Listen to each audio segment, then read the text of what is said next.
সন্তুষ্ট হয় ওই ভক্তের নৃত্য দর্শন করে। যে এই ভক্ত কি করছে, 10টা টাকা ব্যালেন্স ছিল, তাই দিয়ে কি করছে, ধূপকাঠি কিনে আমাকে আরতি দান করছে। আর কি করতেছে, কীর্তন করতেছে, নৃত্য করতেছে। হরে কৃষ্ণ। ওই শুদ্ধ ভক্ত কৃষ্ণ ভগবান বললেন যে আমার এই শুদ্ধ ভক্ত যখন হরিনাম করে, কৃষ্ণ নাম করে, আমি কৃষ্ণ ভগবান, আমার অন্তরঙ্গা শক্তি, আমার অন্তরঙ্গা শক্তিকে নিয়ে আমি ওই শুদ্ধ ভক্তের জিহ্বার উপর আমি গিয়ে বসি। ওই শুদ্ধ ভক্ত যখন নৃত্য করে, কীর্তন করে, আমি কৃষ্ণ ভগবান আমার অন্তরঙ্গা শক্তিকে নিয়ে আমিও সঙ্গে সঙ্গে নৃত্য করি, আনন্দে ও আনন্দ করে, আর আমি আনন্দে সানন্দ করে আমরা একাকার হয়ে যাই। রাধে রাধে হরি বল। একাকার হয়ে যায়, ভক্তর ভগবানে একাকার হয়ে ওইখানে আনন্দ আস্বাদন করে। এটাই ভগবানের লীলা। ভূমিতে এসে ভগবান শিখিয়ে দিচ্ছে। ওদের আনন্দ ধরে না। আর ওই যে ভক্ত কি করে, নিত্য নিত্য ভগবানের সেবা দেয়, কি করে, ভগবানের জড় বস্তু সেবা করে নাকি, করে কিনা? হ্যাঁ, ফলমূল যাই কিছু বলেন, শাকসবজি সবই জড়।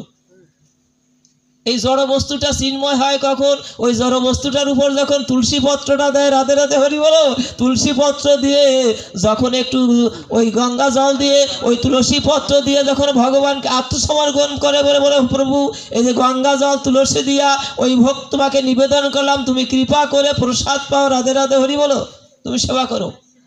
ভগবান কি করে, ওই যে চাল ডাল যা কিছু সবজি যা কিছু সবই জড়ো, এগুলো যখন ভগবানকে তুলসী পত্র দিয়ে নিবেদন করে, ওই ভগবান বলছে কি, ওই জড় বস্তু যখন চিন্ময় হয়, তখন আমি কৃষ্ণ ভগবান, আমি ওই ভক্তের দেওয়া বস্তু আমি কখনো আর পরিত্যাগ করতে পারি না। আমি সাথে সাথে ওই ভক্তের দেওয়া বস্তু, ওই মন্ত্রতন্ত্র যাই বা জানুক আর না জানুক, ওইটা একটা প্রক্রিয়া মাত্র বাবা। অন্তরে শুদ্ধ ভক্তি দিয়ে যদি আপনি বলেন, হে গোবিন্দ যা এনেছি তোমার দেওয়া বস্তু তোমাকে দান করছি, তুমি কৃপা করে সেবা করো, প্রসাদ করে দাও। আর তুমি প্রসাদ করে না দিলে আমি অনাহারে থাকবো। অনুরাগী ভক্ত আছে না, যে তুমি সেবা না করলে আমি অভুক্ত থাকবো। ভগবান সেবা করতে বাউন্ড। ভগবান বললো যে এই শুদ্ধ ভক্ত হাত দিয়ে আমাকে যা দেয় তাই আমি গ্রহণ করি। জানি তাই যাই।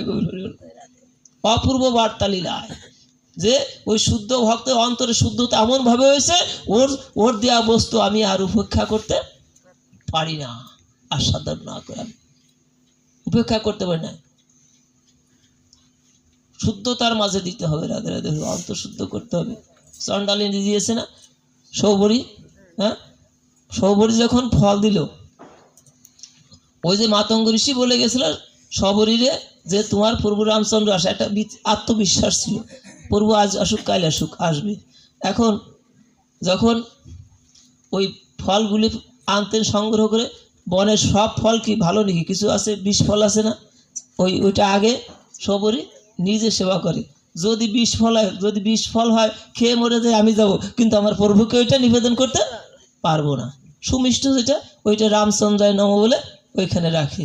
হরে কৃষ্ণ রাখে। এরকম করতে করতে এখন প্রভু রামচন্দ্র তো প্রতিদিন বাসর সজ্জা করে, প্রভু রামচন্দ্র আসবে, তাকে শোয়াবো, তাকে শয়ন দিব, তাকে আদর করব, সোহাগ করব।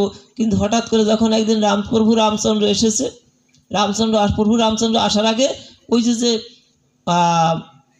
যে মুনি ঋষিরা ছিলেন পম্পা সরোবরের পাড়ে, আগে তাদের কাছে গিয়েছে, গিয়ে বলছে যে তোমাদের সকলে কুশলে আছো তো?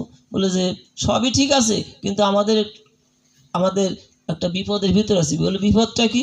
বলে আমরা স্নান করতে পারি না, আমরা ওই যে ধ্যান করি, আমরা গায়ত্রী করি, আমরা ত্রিসন্ধ্যা করি, কিন্তু আমরা স্নান করতে পারি না। বলে কে, কী হয়েছে?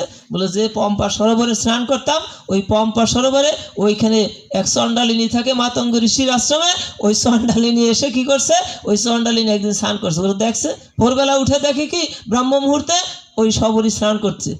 এখন ওর নিচু জাতি, ওই যে এই সবরী হচ্ছে যে আপনার জগন্নাথ, হ্যাঁ, প্রভু জগন্নাথ সুভদ্রা বলেন, অর্থাৎ আপনারা যে বিশেষভাগ রথযাত্রার সময় যে সেবাটা দান করেন, এই জগন্নাথ যার মধ্যে দিয়ে প্রকাশ, সে হচ্ছে এই সবরী অর্থাৎ ছোট জাতি, চণ্ডাল জাতি। এদের যে রাজা ছিলেন বিশ্বাবসু, এই বিশ্বাবসুর মধ্যে দিয়ে জগতে এই জগন্নাথের প্রকাশ।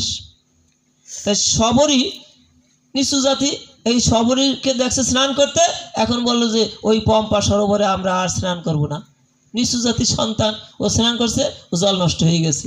এজন্য প্রভু রামচন্দ্রের কাছে বলছে আমরা বিপদে আছি, স্নান করতে পারি না। বলে কেন? বলে ওই সবরই স্নান করছে, ও ছোট জাতি, যায়নি তাই যায় গৌর হরি বলো।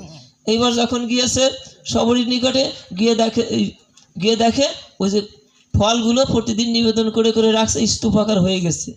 প্রভু রামচন্দ্র বলছে যে সবরী শোনো, তুমি তো আমাকে সেবা করাবা, তুমি যাও, তোমাকে আগে দীক্ষা দিতে হবে, তোমাকে দীক্ষা দিতে হবে। বলে দীক্ষা দিতে হলে কী করতে হবে? বলে স্নান করতে হবে।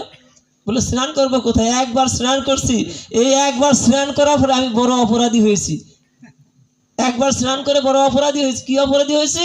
বলে ওই যে পম্পা সরোবরের পাশ দিয়ে যে সমস্ত ঋষিরা আছে, মুনি ঋষিরা, তারা আর স্নান করতে নামে না। আমি ছোট জাতি, স্নান জল নষ্ট হয়ে গেছে। বলে এই জল শুদ্ধ হবে তুমি যখন আবার স্নান করবে, তোমার ওই চরণ পরশে, তোমার ওই চরণ পরশে ওই জল শুদ্ধ হয়ে যাবে।